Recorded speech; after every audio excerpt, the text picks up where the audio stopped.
It was a fine day. Ram and Raj went out sailing. They were enjoying the sun and the sea. They chatted happily about things they came far away from the shore. Ram said, "Come, Raj, let us return home."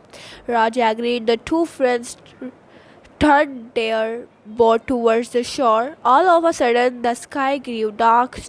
Strong wind started blowing. A hailstorm had set in. The boat rocked heavily.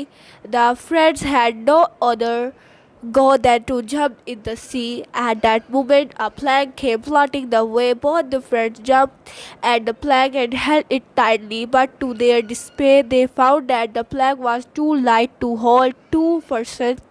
Only one would be able to survive. Ram said, "Raj, you hold the plank. You are married and have a family. It depends on you."